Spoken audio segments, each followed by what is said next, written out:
میں نے حوالہ دے دیا ہے جی، صحیح بخاری شریف ہے، حدیث کا نمبر ہے 3983۔ اس کو جلدی سے ایک دفعہ کہہ لیں، 83۔ عن علی بن ابی طالب رضی اللہ تعالی عنہ قال بعثنی رسول اللہ صلی اللہ تعالی علیہ وسلم و ابا مرثد الغنوی و زبیر بن العوام وکلنا فارس فقال رسول اللہ صلی اللہ تعالی علیہ وسلم انطلقوا حتی تأتوا روضۃ خاخ فإن بها امرأة من المشرکین معها کتاب من حاتب بن ابی بلتۃ إلی المشرکین فأدرکناها تسیر علی بعیر لها حیث قال رسول اللہ صلی اللہ تعالی علیہ وسلم فقلنا الکتاب فقالت ما معنا کتاب فأنحناها فالتمسنا فلم نرى كتابا فقلنا ما كذب رسول الله صلى الله تعالى عليه وسلم لتخرجن الكتاب أو لنجردنك سبحان الله فلما رأت الجد أهوت إلى حجزتها وهي محتجزة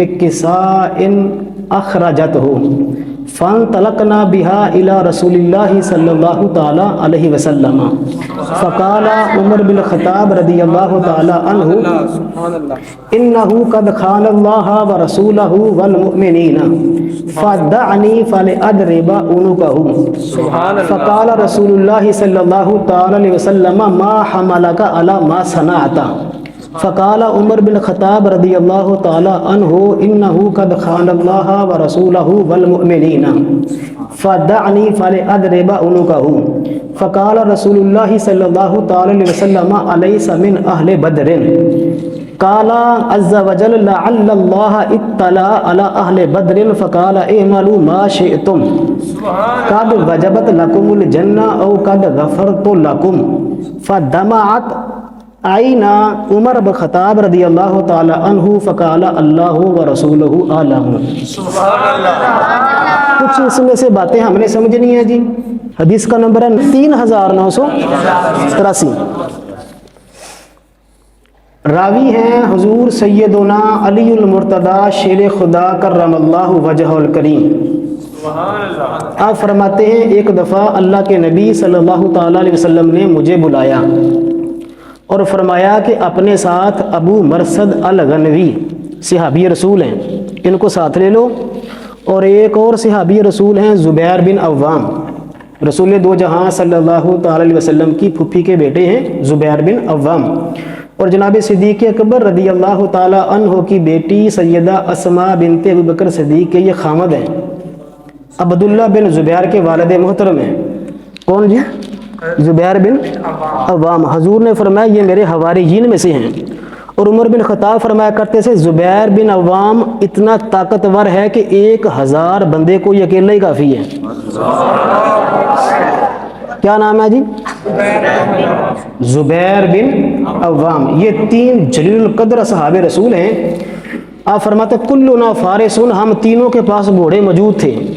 حبیب کریم صلی اللہ تعالی علیہ وسلم نے فرمایا انطلقوا حتی تأتوا روضۃ خاخ، یہاں سے گھوڑے دڑاؤ اور چلو، جب تم ایک مقام پہ پہنچو گے جس مقام کا نام ہے خاخ، وہاں تمہیں ایک عورت ملے گی، مشرکین کی وہ عورت ہے، اس کے پاس ایک خط ہے، وہ خط حاتب بن ابی بلتہ نے لکھا ہے، وہ اسے جا کے پکڑو اور وہ واپس لے کر آؤ۔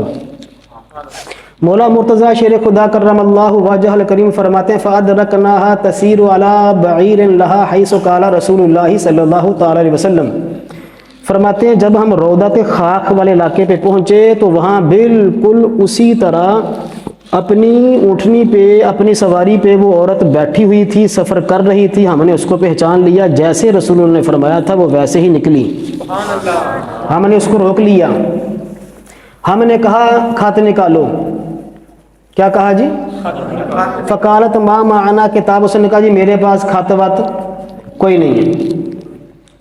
آپ فرماتے فانخناها، ہم نے اس کی سواری کو بٹھا لیا، فلتمسنا فلم نرا کتابا، ہم نے اس کی تلاشی لی، سواری کی تلاشی لی، سامان کی تلاشی لی، لیکن خط نہیں نکلا۔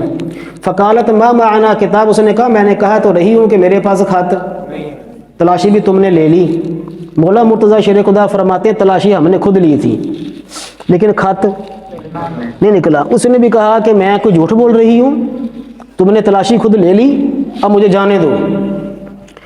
وہ اٹھ کے چلنے لگی تو مولا مرتضیٰ شیر خدا فرماتے ہیں میں نے کہا ما کذب رسول اللہ صلی اللہ تعالی علیہ وسلم, ساری دنیا جھوٹی ہو سکتی ہے, محمد صلی اللہ علیہ وسلم جھوٹ نہیں بول سکتے. خط تمہارے پاس ہے, خط نکالو. اس نے کہا تم نے خود تلاشی لی, نہیں نکلا, تو میں کیا کروں, مجھ پہ جھوٹے الزام کیوں لگاتے ہو؟ آپ نے فرمایا لتخرجن الکتاب او لنجردن, کے فرمایا خط نکال دے وگرنہ ہم تیرے کپڑوں کی بھی تلاشی لیں گے. خط تیرے پاس ہے کیونکہ ہمیں پتہ ہے ساری دنیا ادھر سے ادھر ہو سکتی ہے, نبیوں کے سردار کی زبان سے جملہ نکلا ہے سچ اور برحق وہی جملہ ہوتا ہے. فلما رات الجدہ احوت الى حجزتها وهي محتجزۃ بکساء, جب اسے پتہ چلا کہ یہ چھوڑنے والے نہیں ہیں, یہ تو بڑے پکے ہیں اپنے نبی کے فرمان پر, تو اس نے ایسے تہمت کے ساتھ اڑسا ہوا تھا وہ خط, اس نے نکالا اور پیش کر دیا. فانطلقنا بها الى رسول اللہ صلی اللہ تعالی علیہ وسلم, مولا مرتضیٰ شیر خدا فرماتے ہیں ہم وہ خط لے کر حضور کی بارگاہ میں حاضر ہو گئے. حدیث کس کی ہے جی؟ نمبر کیا تھا؟ ٹھیک ہے, شاباش, ذمہ داری کے ساتھ بخاری کی حدیث ہے. مولا مرتضیٰ شیر خدا فرماتے ہیں رضی اللہ تعالیٰ عنہ جب وہ خط لے کر حضور کی بارگاہ میں پہنچے تو صحابہ رسول بھی وہاں اکٹھے ہوئے تھے, پتہ تھا کہ ہم گئے ہوئے ہیں کام کے لیے. تو خط ایسے حضور کی بارگاہ میں پیش کیا, فرمایا حاتب بن ابی بلتہ کو بلاؤ جس نے خط لکھا تھا. اتنا بڑا مسئلہ, حضور نے سختی سے منع کیا ہوا تھا کہ چونکہ وہاں جانا تھا لشکر لے کر, تو پہلے سے حضور نے سختی سے منع کیا ہوا تھا کہ یہ راز کوئی فاش. تو یہ حاتب بن ابی بلتہ رضی اللہ تعالیٰ نے خط لکھ دیا تھا وہاں مکے کی طرف کہ حضور آ رہے ہیں لشکر لے کر, اپنا اپنا بچاؤ کرو. لیکن خط تو نہیں پہنچا نا, راستے سے پکڑ لیا گیا. حضور نے فرمایا حاتب بن ابی بلتہ کو بلاؤ. وہ آ کے سامنے کھڑے ہوئے. جب وہ کھڑے ہوئے تو عمر بن خطاب کھڑے ہو گئے. عرض کی یا رسول اللہ صلی اللہ تعالی علیہ وسلم انہ قد خان اللہ ورسولہ والمؤمنین, یا رسول اللہ علیہ السلام اس بندے نے اللہ کے ساتھ خیانت کی, اللہ کے رسول کے ساتھ خیانت کی اور مسلمانوں کے ساتھ خیانت کی ہے. اس سے کہا گیا تھا کہ راز فاش نہیں کر, اس نے پھر بھی پوری توجہ کے ساتھ فدعنی فلأضرب عنقہ, حضور کے سامنے فاروق اعظم کہہ رہے ہیں حضور اجازت دیجئے میں اس کی گردن مار دوں, اجازت دیجئے. آج کل کا کوئی ٹاما شاما بندہ نہیں ہے کہ جس کا منہ اٹھائے چلے اور اصحاب رسول پہ تنقید شروع کرے کہ میں یہ میں وہ میں یہ. اب تو لوگوں کو اتنی وہ اپنے سبسکرائبر پر اتنا گھمانڈ ہو گیا ہے کہ وہ خلفائے راشدین کو مشورے دیتے ہیں. وہ جو ایک بہت بڑا سبسکرائبر ہے یوٹیوب کا, وہ کہتا ہے جی میں مشورہ دیتا ہوں ابو بکر صدیق, عمر بن خطاب اور حضرت مولا مرتضیٰ شیر خدا کو میں مشورہ دیتا ہوں. ہاں بدبخت, آج کل کا کوئی بندہ نہیں ہے. عمر بن خطاب, یہ اس لیے میں آپ کو سمجھا رہا ہوں کہ مسئلہ سمجھے.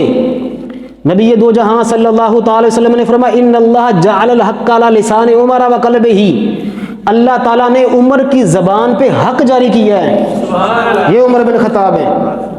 کائنات کے خالق کے حبیب نے فرمایا جس راستے پر عمر چلتا ہے اس راستے پر پھر شیطان نہیں چلتا. الفاروق فرق اللہ بہ بین الحق والباطل, حضور پاک نے فرمایا فاروق اعظم کی وجہ سے اللہ تعالیٰ نے باطل اور حق کے درمیان میں فرق کر دیا ہے. اتنی بڑی شخصیت ہے کہ لو کانا بعدی نبی جی لکان عمر بن خطاب, میرے بعد کوئی نبی ہوتے تو عمر بن خطاب ہوتے. کچھ چھوٹی موٹی بات نہیں ہے, اتنی بڑی شخصیت حضور کی بارگاہ میں عرض کر رہی ہے کہ یا رسول اللہ اجازت دیجیے, اس نے خیانت کی ہے اللہ رسول کے ساتھ اور مومنین کے ساتھ, میں اس کی گردن اڑا دوں گا. حضور نے فرمایا عمر ذرا ٹھہرو, صبر کرو, مجھے پوچھ لینے دو. فرمایا حاتب کیوں کیا ایسا, جب میں نے منع کیا تھا تو کیوں کیا؟ عرض کی حضور اللہ کی قسم ہے میں آپ کو گواہ بنا کہتا ہوں میں اللہ پر بھی ایمان رکھتا ہوں، آپ پر بھی ایمان رکھتا ہوں، میرے ایمان میں حضور رتی برابر بھی شک نہ فرمائیے گا، میں صحیح مسلمان ہوں۔ ہوا یہ ہے کہ جتنے بھی یہاں اصحاب ہیں ان کے کوئی نہ کوئی قبیلے والا وہاں رہتا ہے مکے میں، تو وہ تو ایک دوسرے کی تعاون کر کے بچا لیں گے، میرا وہاں کوئی نہیں رہتا،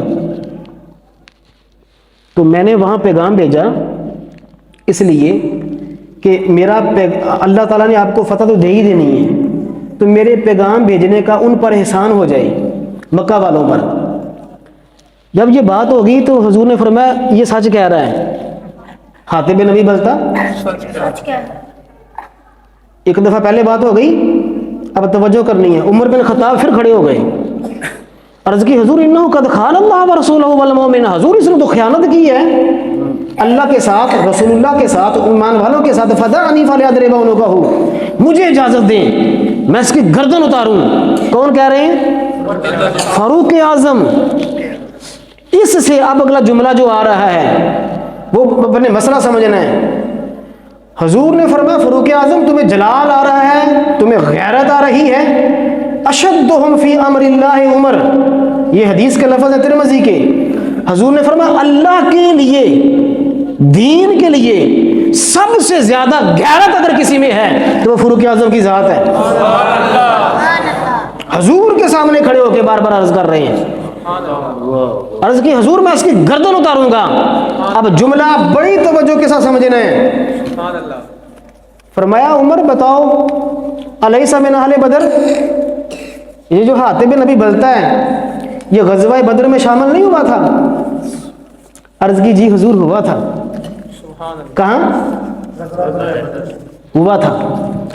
اللہ اکبر، قربان جائیے حضور کے صحاب پر، قربان جائیے حضور کے صحاب پر، قربان جائیے۔ عمر بن خطاب کا فتویٰ ہے، فاروق اعظم کا فتویٰ ہے رسول اللہ کے سامنے کھڑے ہو کر کہ اس بندے نے خیانت کی ہے اللہ کے ساتھ، رسول اللہ کے ساتھ اور ایمان والوں کے ساتھ، اس کی سزا یہ ہے کہ اس کی گردن اڑائی جائے۔ اللہ کے نبی نے فرمایا عمر کیا یہ اہل بدر میں سے تھا؟ عرض کی حضور تھا۔ فرمایا لعل اللہ اطلع علی اہل بدر، کیا اللہ کو پتا تھا کس نے یہ کرنا ہے؟ یہ نچوڑ ہے میرے نوجوان دوستوں جو سوشل میڈیا پہ بہک گئے ہیں ادھر ادھر کی سن کر، بڑی ذمہ داری کے ساتھ۔ ایک وہ کوئی زمانے کا سب سے بدبخت بندہ جو امریکہ میں بیٹھ کر رسول اللہ کے اصحاب پر بکواس کرتا ہے، عمر بن خطاب اور جناب ابوبکر صدیق کے ایمان پہ بکواسات کرتا ہے، کہ اس کو پتا ہے کہ میں جس ملک میں بیٹھا ہوں یہاں تو نت ڈالنے والا کوئی نہیں ہے۔ یہ بخاری کی حدیث بتا رہی ہے، نہ ابوبکر صدیق کی بات ہے نہ عمر بن خطاب کی، یہ حاتب بن ابی بلتہ کی بات ہے۔ اللہ کے نبی فتویٰ دے رہے ہیں فاروق اعظم کو۔ فرمایا فاروق اللہ کو پتا تھا کس نے یہ آگے جا کے کرنا ہے؟ جلدی بولیے، اونچی بولیے، پتا تھا کہ حاتب بن ابی بلتہ نے خط لکھ کے بھیجنا ہے، اللہ کو پتا تھا؟ پتا تھا؟ عرض کی جی حضور اللہ کو تو پتا تھا۔ فرمایا جب رب کو پتا تھا پھر بھی اس نے غزوہ بدر کے بعد کہہ دیا قد وجبت لکم الجنہ، جو جو غزوہ بدر میں شامل ہو گیا میں نے سب کو جنت عطا فرما دی ہے۔ اے معلوم عاشتم، یہ لفظ ہے بخاری کے۔ حضور نے فرمایا عمر جب رب نے کہہ دیا تھا وہ غزوہ بدر کے وقت میں کہ اے غزوہ بدر میں شامل ہونے والے صحاب، اے معلوم عاشتم، آج کے بعد جب تک تم زندہ رہو جو بھی کرو گے قد غفرتم لکم، میں نے تم کو معاف بھی کر دیا، تم پہ جنت بھی واجب فرما دی ہے۔ یہ کس کے بارے میں کہا ہے؟ غزوہ بدر میں شامل ہونے والوں میں۔ یہ حاتب بن ابی بلتہ کو بارگاہ رسالہ سے فتویٰ ملا ہے کہ کوئی اس کے بارے میں بات تو غزوہ بدر میں شامل ہونے والے ایک حاتب بن ابی بلتہ کے بارے میں اللہ کے رسول فرماتے اس کے بارے میں کچھ یہ پکا جنتی ہے. تو جناب جو اصحاب بدر کا بھی سردار ہے صدیق اکبر رضی اللہ تعالیٰ عنہ، عمر بن خطاب رضی اللہ تعالیٰ عنہ، ان کے بارے میں، ان کے ایمان کے بارے میں کیسے بکواسات کی جائیں کہ ان کو معاذ اللہ یہ نہیں تھا، ان کو یہ نہیں تھا. پچھلے کھڈے کھڑے وہ کتابیں پھول پھول کے کہتا ہے دیکھو صدیق اکبر کے والد یہ کرتے رہے، وہ کرتے رہے، یہ کرتے رہے، وہ کرتے رہے. عمر بن خطاب کا والد یہ کرتا تھا. ساری تحقیقات اور ساری کتابیں آگ کے تندور میں پھینک دو، رب کے قرآن کا ایک جملہ کافی ہے. اللہ کا قرآن فرماتا ہے جو ایمان لے آیا اللہ نے اس کے پچھلی زندگی کے سارے معاملات معاف کر دیے ہیں. قرآن فرماتا ہے سورہ نساء پارہ نمبر 4 میں، اور حضور کی صحیح حدیث ہے کہ جو اسلام لے آیا اس کے پچھلے سارے معاملات معاف ہو گئے. اسلام کا کمال ہی یہ ہے. تو پیچھے سے پھولنا شروع کر دو، ایسا کیونکہ یہ غزوہ بدر میں شامل ہوئے ہیں. کیا ہوئے ہیں جی؟